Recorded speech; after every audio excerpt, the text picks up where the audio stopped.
Hello everyone, আসসালামু আলাইকুম। আমি মোহাম্মদ মারুফ। আশা করি সবাই ভালো আছেন। আজ আমি আপনাদের দেখাবো কিভাবে আপনার হাজব্যান্ড ওয়াইফের দুইটা ফটো কিভাবে একসাথে জয়েন করে আপনার পাসপোর্ট সাইজে রূপান্তর করবেন সেটাই দেখাবো। তার আগে যারা এখনও আমার চ্যানেলটি সাবস্ক্রাইব করেন নাই, সাবস্ক্রাইব করে পাশে থাকা বেল আইকনে ক্লিক করে রাখুন যাতে পরবর্তী আপডেট ভিডিওগুলো আপনারা খুব সহজে পেয়ে যান। ওকে, চলুন শুরু করা যাক।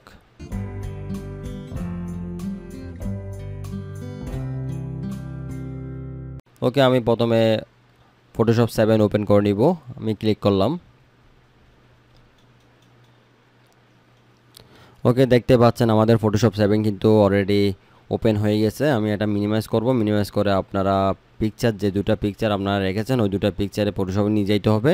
আমি এখান থেকে অনলাইন থেকে দুটো ফটো আমি ডাউনলোড করে নিলাম। আমি এই দুটো ফটোকে একসাথে জয়েন করে কীভাবে পাসপোর্ট সাইজ রূপান্তর করবেন সেটাই দেখাবো।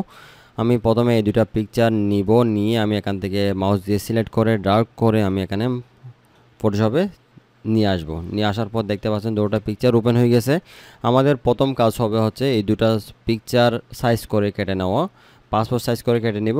পাসপোর্ট সাইজ কেটে নিয়ে ব্যাকগ্রাউন্ডটা চেঞ্জ করে দিব। দুটার ব্যাকগ্রাউন্ড কিন্তু সেম দিতে হবে, না হয় হোয়াইট দিতে হবে, না হয় ব্লু দিতে হবে। ঠিক আছে, আমি এটা পুরোটাই ওপেন করলাম। ওপেন করার পর আমি এখান থেকে ক্রপ টুলটা নিব।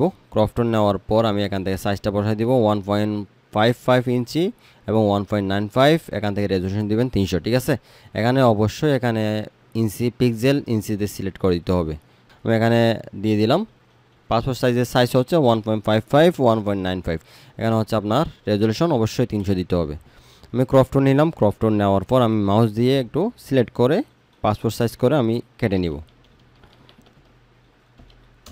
ওকে, দেখতে পাচ্ছেন কেটে নিলাম। কেটে নেওয়ার পর আমাদের পরবর্তী কাজ হবে আমাদের ব্যাকগ্রাউন্ডটা চেঞ্জ করতে হবে পুরোটাই। আমি সেটা করে দেখাচ্ছি আপনাদের। প্রথমে এটা পেন টুল দিয়ে করব। আমি পেন টুল নিলাম। পেন টুল নেওয়ার পর আমি একটু বড় করলাম কন্ট্রোল প্লাস দিয়ে। আমি এখন সিলেক্ট করব। আপনারা যত স্লোলি কাজ করবেন ততই সুন্দর হবে আপনার সিলেক্ট করাটা। ওকে, আমি সিলেক্ট করতেছি। দেখতে পাচ্ছেন এখানে কিন্তু অলরেডি মাউস দিয়ে যখন আমি সার্কেল করতেছি তখন এটা একটু বেড়ে যাচ্ছে। আমি এটা অল্টার চেপে ধরে মাউস দিয়ে ক্লিক করলে কিন্তু কেটে যাবে। ঠিক আছে, এভাবে কেটে নেবেন আপনারা।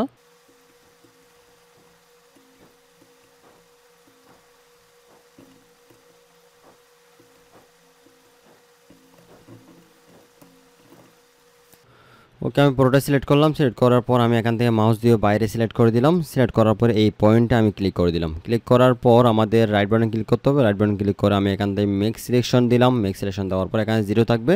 0 দেওয়ার পর আমি ওকে বাটন ক্লিক করে দিলাম। আমাদের এখানে নিচের লেয়ারটা আমাদের কালারটা সিলেক্ট করতে হবে। আমি এখান থেকে হোয়াইট কালার দিয়ে দিলাম। আমি সিলেক্ট করলাম। সিলেক্ট করার পর আমি এখান থেকে হোয়াইট সিলেক্ট করলাম। সিলেক্ট করার পর ওকে বাটনে ক্লিক করে দিলাম। ওকে বাটনে ক্লিক করার পর এখানে আপনি ডিলিট বাটন ক্লিক করলে কিন্তু আপনি এখানে দেখতে পাচ্ছেন এখানে কিন্তু অলরেডি ভিতরে সিলেক্ট করা। আমি এখান থেকে কন্ট্রোল শিফট আই দিয়ে বাইরে সিলেক্ট করব। ওকে, দেখতে পাচ্ছেন এখন বাইরে সিলেক্ট হয়েছে। আমি এখন এখান থেকে সেমভাবে কালারটা চেঞ্জ করা অলরেডি আছে। আমি এখান থেকে ডিলিট বাটন ক্লিক করে দেব। দেখতে পাচ্ছেন খুব সুন্দরভাবে আমাদের কিন্তু ব্যাকগ্রাউন্ডটা চেঞ্জ হয়ে গেছে। ঠিক আছে, আমি এখন কন্ট্রোল অল্টার ডি দিয়ে আমি এখান থেকে ফেদারটা একটু কমাই দিব। ওকে বাটন ক্লিক করলাম। ক্লিক করার পর এখান থেকে কন্ট্রোল ব্যাক স্পেস ক্লিক করে আমি এখান থেকে হালকা একটু ফেদার কমাই দিলাম। ঠিক আছে, আমি এখান থেকে এটা সিলেক্ট করা হয়ে গেছে। আমি এর পরবর্তীতে এই পিকচারটা আমি সেমভাবে ওটার মতো কাজ করে পাসপোর্ট সাইজ করে নিব। আমি সেমভাবে এখান থেকে ক্রপ টুল নিলাম। ক্রপ টুল নেওয়ার পর আমি ছবিটা একটু সোজা করে হালকা কন্ট্রোল টি দিয়ে সিলেক্ট করলাম। সিলেক্ট করার পর আমি একটু হালকা সোজা করে দিলাম। সোজা করার পর আমি সেমভাবে ক্রপ টুল দিয়ে আমি এখান থেকে সাইজ বসাই নেবেন। নেওয়ার পর আমি এখান থেকে ক্রপ টুল দিয়ে পাসপোর্ট সাইজ করে আমি কেটে নিলাম। ওকে, দেখতে পাচ্ছেন ক্রপ হয়ে গেছে। আমি এখান থেকে এখন পেন টুলটা নিয়ে আমি সেমভাবে সিলেক্ট করে নিব।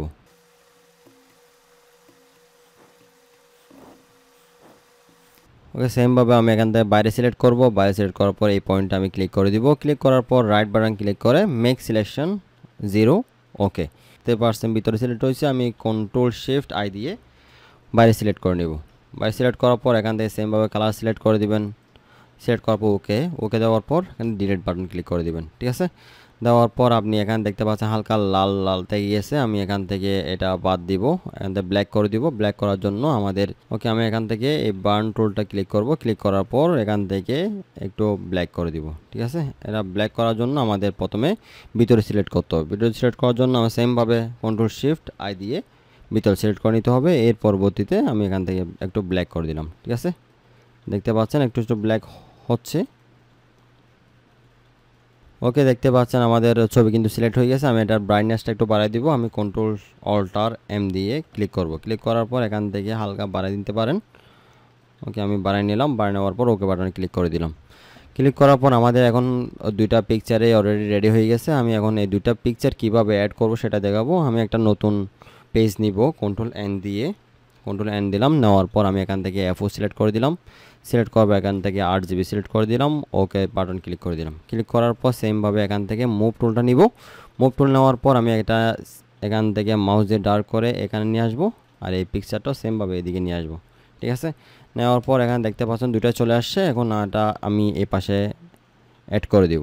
ওকে, দেখতে পাচ্ছেন অ্যাড হয়ে গেছে। এখন আমাদের এখানে কিন্তু লেয়ার একটাই করতে হবে। আমি কন্ট্রোল শিফট ই দিয়ে লেয়ার একটা করে নিব। দেখতে পাচ্ছেন লেয়ার একটা হয়ে গেছে। এখান থেকে আমি সেমভাবে এখান থেকে রেক্ট্যাঙ্গেল টুলটা নিব। রেক্ট্যাঙ্গেল টুল নেওয়ার পর এখান থেকে ছবিটা সিলেক্ট করব। সিলেক্ট করার পর এখান থেকে একটু অ্যাড করে দিব এভাবে, কন্ট্রোল শিফট দিয়ে চেপে ধরে। এদিক থেকেও সেমভাবে আমি এখান থেকে সেমভাবে এভাবে একটু অ্যাড করে দেব, ঠিক আছে। কারণ আমাদের পাসপোর্ট সাইজ করতে হবে, পাসপোর্ট সাইজ কিন্তু বেশি বড় হবে না। এখান থেকে সেমভাবে আমি রেক্ট্যাঙ্গেল টুল নিয়ে আমি এখান থেকে সিলেক্ট করব প্রথম থেকে শেষ পর্যন্ত। ওকে, দেখতে পাচ্ছেন আমাদের সিলেক্ট হয়ে গেছে। সিলেক্ট করার পর আমি এখান থেকে ইমেজ যাব, ইমেজ থেকে ক্রপ টুলে ক্লিক করে দেব। দেখতে পাচ্ছেন আমাদের কিন্তু ক্রপ হয়ে গেছে, ঠিক আছে। এখন আমাদের এটা পাসপোর্ট সাইজ রূপান্তর করতে হবে। আমি এখান থেকে হালকা একটু কেট থেকে এই পাশ থেকে আর এই পাশ থেকে একটু কেটে নিই। সেমভাবে এটা সিলেক্ট করব। সিলেক্ট করার পর ইমেজ, ইমেজ থেকে ক্রপ, ঠিক আছে। আর একটু কেটে নিই।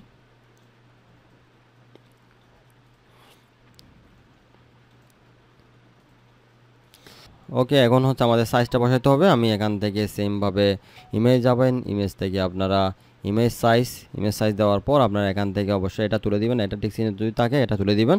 তোলার পর আপনি এখানে ওয়াইডে দিবেন হচ্ছে 1.95 আর হাইটে দেবেন হচ্ছে 1.55, কারণ আমাদের হাইটে কিন্তু কম থাকবে এবং ওয়াইডে কিন্তু বাড়তি থাকবে, ঠিক আছে। এখানে রেজলিউশন অবশ্যই 300 রাখতে হবে। আমি তারপর ওকে বাটনে ক্লিক করে দিলাম। ওকে বাটনে ক্লিক করার পর দেখতে পাচ্ছেন আমাদের কিন্তু এটা পাসপোর্ট সাইজ হয়ে গেছে, ঠিক আছে। আমি এখান থেকে চাইলে আর একটু ব্রাইটনেসটা একটু বাড়াই দিই। আমি এখান থেকে কন্ট্রোল অল্টার এম দিলাম। এম দেওয়ার পর আমি এটা হালকা একটু কমাই দিই, বেশি বাড়ে গেছে। ওকে, বাড়াই দিলাম। এখন আপনারা এটা চাইলে এখান থেকে আপনারা একটু এটার ব্ল্যাক কালারটা একটু বাড়াই দিতে পারেন। এখান থেকে ইমেজ যাবেন, ইমেজ থেকে অ্যাডজাস্টমেন্ট থেকে এখান থেকে সিলেক্টিভ কালার থেকে আপনি এখান থেকে রেড থেকে এখানে ব্ল্যাক দিতে পারেন। ব্ল্যাক দেওয়ার পর একটু ব্ল্যাকটা বাড়াই দিতে পারেন, ঠিক আছে। দেখতে পাচ্ছেন এখানে কিন্তু ইয়েলো কালারটা একটু বেড়ে গেছে। আমি ইয়েলোটা একটু কমাই দিই। এখান থেকে ইয়েলো দিলাম। ইয়েলো দেওয়ার পর একটু ইয়েলোটা কমাই দিলাম, ঠিক আছে। এখানে ইয়েলো কালারটা অলরেডি চলে গেছে, ঠিক আছে। ও দিয়ে দেওয়ার পর ওকে বাটনে ক্লিক করে দিলাম। ক্লিক করার পর এখন আমাদের হচ্ছে এটা সাইজ করতে হবে। সাইজ করার পর এর পরবর্তী প্রিন্ট, ঠিক আছে। আমি এটা এফ4 সাইজ করব। কন্ট্রোল এন দিয়ে নতুন পেজ নিলাম। নতুন পেজ নেওয়ার পর এখান থেকে এফ4 সিলেক্ট করে RGB কালার নিয়ে নিলাম। ওকে বাটনে ক্লিক করলাম। ওকে বাটনে ক্লিক করার পর সেমভাবে এখান থেকে মুভ টুল নিয়ে আপনি এখান থেকে এটা মুভ করে এখানে নিয়ে আসতে পারবেন। নিয়ে আসার পর আপনি এখানে বসান, এটা সিলেক্ট করে এখানে বসান, ঠিক আছে। আমি বসাই দিলাম। বসানোর পর এখান থেকে এক সিরিয়ালে কিন্তু সাধারণত 4 কপি আসে। আমি এটা পুরোটাই 4টা বসাই দিলাম। দেওয়ার পর আমি 4টা সিলেক্ট করব। শিফট সেভ ধরে সিলেক্ট করতে হবে অবশ্যই। সিলেক্ট করার পর আপনি এখানে মাঝখানে এটা ক্লিক করে দিবেন। এটা যদি না হয় আপনার দেখতে পাবেন এখানে দুটো বক্স আছে, এগুলো সিলেক্ট করে দিবেন। এগুলো কিন্তু ঠিক চিহ্ন থাকতে হবে। ওকে, দেওয়ার পর আমি এখান থেকে সেমভাবে যদি আরও বাড়াইতে চাই ছবি, তাও বাড়াইতে পারবেন। আপনি এখানে দেখতে পাচ্ছেন অনেকগুলো লেয়ার হয়ে গেছে। আমি এগুলো লেয়ারগুলো একটা করব। কন্ট্রোল শিফট ই দিয়ে লেয়ার একটা করব।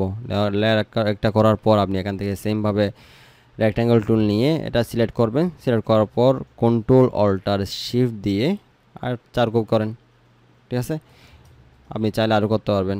ওকে, এইভাবে আপনারা খুব সুন্দরভাবে নিয়ে এখানে প্রিন্ট করতে পারবেন। এখান থেকে আমি যদি প্রিন্ট করতে চাই কন্ট্রোল পি দিলাম। কন্ট্রোল পি দেওয়ার পর এটা স্কেলটা সিলেক্ট করে দিতে হবে। সিলেক্ট করার পর প্রিন্ট অপশন যাইতে হবে। প্রিন্ট অপশন গিয়ে আপনি এখান থেকে প্রিন্টার সিলেক্ট করার পর এখান থেকে প্রপার্টিসে গিয়ে পেপারটা সিলেক্ট করে ওকে বাটনে ক্লিক করে দিলেও কিন্তু প্রিন্ট হয়ে যাবে। এভাবে আপনারা খুব সুন্দরভাবে দুইজনের ছবি আপনারা জয়েন করে একসাথে করে কম টাইমের মধ্যে আপনারা খুব সুন্দরভাবে করে নিতে পারবেন। ওকে, আমার ভিডিও এ পর্যন্ত। আপনাদের কাছে যদি ভিডিওটি ভালো লেগে থাকে অবশ্যই ভিডিওতে একটি লাইক দিবেন। কিছু জানার থাকলে অবশ্যই কমেন্ট করে জানাবেন। সাবস্ক্রাইব করে পাশে থাকা বেল আইকনে ক্লিক করে রাখবেন যাতে পরবর্তী আপডেট ভিডিওগুলো আপনারা খুব সহজে পেয়ে যান। ওকে, সবাই ভালো থাকবেন, সুস্থ থাকবেন। আল্লাহ হাফেজ।